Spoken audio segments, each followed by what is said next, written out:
I'm the oldest of 11. I had 8 sisters and 2 brothers.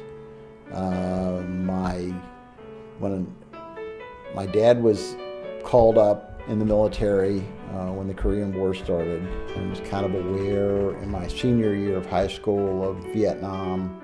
We were together just the day before he left to go off to Vietnam, and I just remember him being very concerned about going to war, because that was a topic of conversation back then. I remember him telling me, if I have to come back without a limb, I'm not going to come back at all. He actually said that to me the day before he left.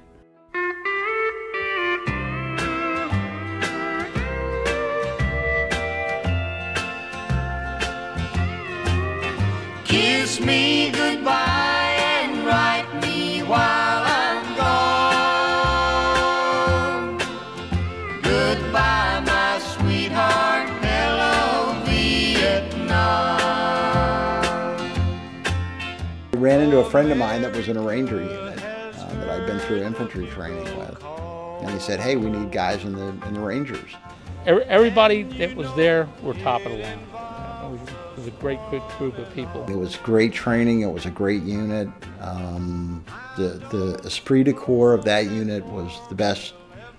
He was eager to learn. He was 100% for what the Rangers were doing.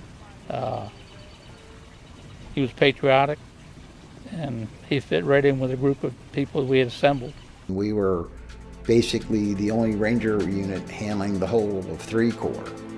I arrived in Vietnam toward the end of May of 1970, and I got hurt on October 17th.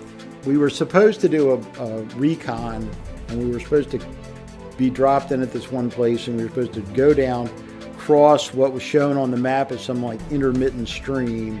Well, we got down to the intermittent stream, and it was a raging river. I was a gunner. I carried a 60 machine gun and about 1,000 rounds of ammo. Somebody should have grabbed me and said, you can't carry 120 pounds up the damn rope ladder. You only weigh 160 pounds. So I thought, if I climb up there with the gun, if somebody starts shooting, they'll not only be the door gunner, but they'll be me up there, and we can lay down a lot of fire, and So I look back like this for where the skid is, and when I do that, I shift my weight and the ladder swings out from under the chopper.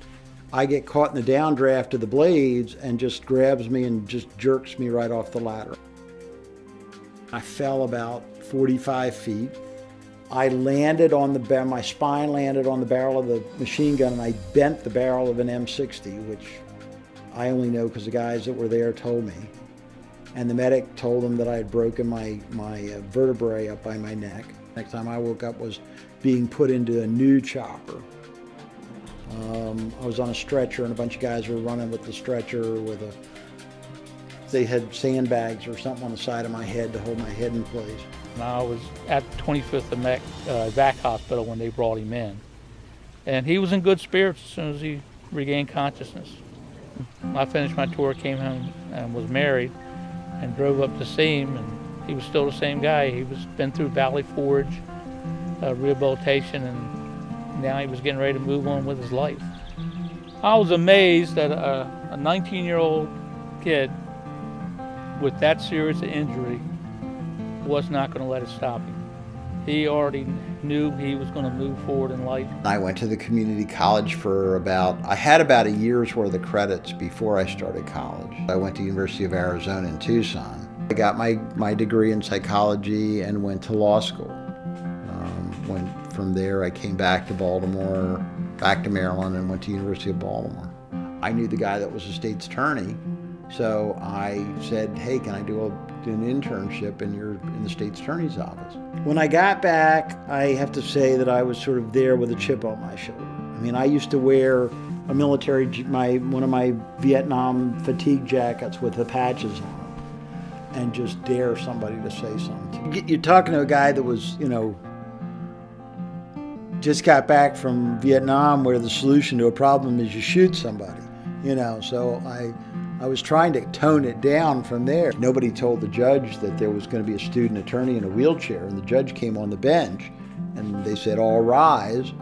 And the judge came out and sort of gave me this look and motioned for me to stand up. I started arguing with the county about making the courthouse accessible, and I ended up, while I was still a law student, I filed a lawsuit and sued the county executive to get them to put a ramp into the courthouse. It was really just would astound me that I would run into different projects where people were well on the road to doing something, and if you don't mind the pun, putting something in concrete, and it would be illegal. And I wasn't suing for money. I mean, other than getting them to pay my cost for having to file the suit, I mean, I didn't get any money out of this. I just wanted them to go back and build it legally. And so I got a reputation as some sort of a crazy nut that would show up and sue people if they weren't going to do it right. So you get better attention. I mean, people sit and listen to you and think, I think he knows what he's talking about. We better pay attention or we'll end up in court. It was important at that time. Once things were built, I mean, they were set for years. So if you could get a hold of somebody and make the change then, the change would be there for, 30 or 40 years for anybody who came along after me in a wheelchair. I worked on, they was building a subway system in Baltimore, and I got on a design group that worked on making the subway system accessible. They asked me to work on the stadium designs. They built 2 new sports stadiums in Baltimore. The second stadium, I was actually the chairman of the Architectural Design Review Committee. Finished law school, passed the bar. I passed the bar actually before I even graduated. I wanted to try something different. I wanted to have something to relax with, and we had a local theater group that did musicals. So I auditioned for Oliver, and thank God I had a great director who just was fine. It was like, okay, we'll figure this out. I started teaching a business law course 2 nights a week, and a month later the state's attorney calls me up and he says, I got 2 attorneys that are both resigning from the office to go into private practice. I've got to have somebody to go to court. Do you want a job? And I said, yes. And that was my entire job interview right there. In 1982, the guy that was my boss at that time, there were some issues. Yeah, Joe was full of vigor, wanted to change things, didn't like what he was seeing in the courtroom as far as some of the decisions the judges were making. The cops were coming by and saying, you got to run. I didn't really want to run. I didn't really want to, do that, but I ended up filing to run. I had a Chevy El Camino, and I rigged a sign up that rode in the back of the bed of the Chevy El Camino. I live north of Bel Air, and I saw Joe again one morning driving to work. He was sitting on the side of the road in a wheelchair with a sign, hi, I'm Joe Castley. I'm running for state's attorney, vote for me. And believe me, every military person, every police officer, and anybody had any inkling of him that I could talk to knew who Joe Castley was. He rallied the troops up, and we supported Joe to become our state's attorney, which he's been now for going on 30 years. I'm out in the community. I mean, I go to public meetings, even if I know that I'm probably in trouble because of some issue with the community.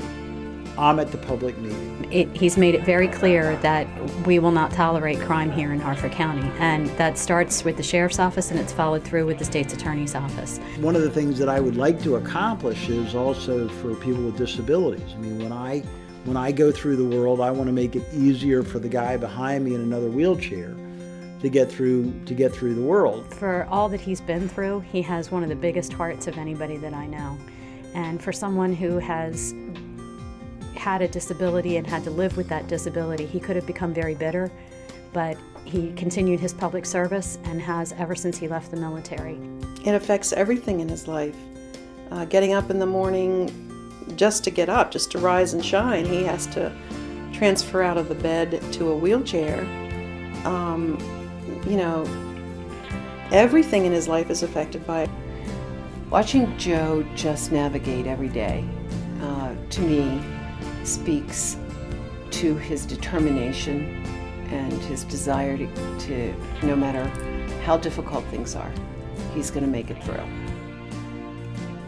I started writing the book, and it just kept coming. And then I realized it's not just a series of short stories. It's got a theme. There's a plot, and let's do it. I thought I'm gonna write in my book about what it's like to live in a wheelchair, but not make that the main theme of the book. I sort of feel like, hey, if my book can kind of give some guy that is going through what I went through some sort of inspiration or a kick in the butt or whatever, then, you know, good.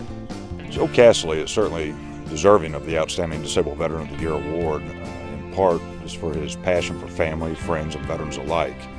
Joe certainly goes out of his way to ensure that veterans that become disabled in light of recent wars have it better than he did. Joined DAV, early on. I'm guessing sometime pretty much around when I first got home. There were DAV people that would come into the Richmond VA hospital. I mean, some of them were sort of DAV service officers that, you know, if you needed help with paperwork or something. Then I got back to Hartford County, and somebody in the local chapter got a hold of me. I think the most important thing is the immediate thing. Just to come someplace and not be alone. Joe's accomplishments are beyond measure. To consider where he was previously, the disabilities he incurred as a result of his active duty service, and what he's been able to do since that time is a true testament to one's willpower. His disability never got in his way. He was always there, giving it everything that he has. I never quit. I didn't quit. I think that's part of being, you know, a ranger. He is dedicated to this community, dedicated to the county at the national level with the National District Attorneys Association.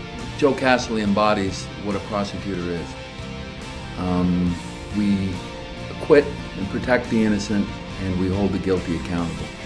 And to do that well, it has to be somebody that, you know, not only has life's experience, common sense, and compassion, but you got to be tough. And Joe Casserly is all of those things.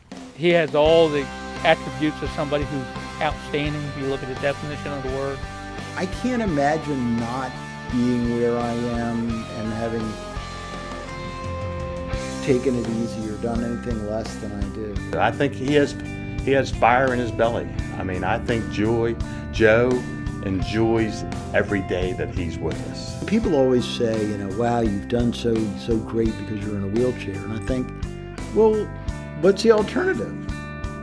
Well, I don't want to focus about the fact that I'm in a wheelchair. I want to think about all the other things that I should be doing and could be doing and try and go do. I mean, you know, I've done scuba diving. I've been up in a hot air balloon. I've been up in a sailplane. I don't know, boats, swimming. I don't know, whatever it is I can think of to do, I'll go try and do it and have fun. Arr, mateys.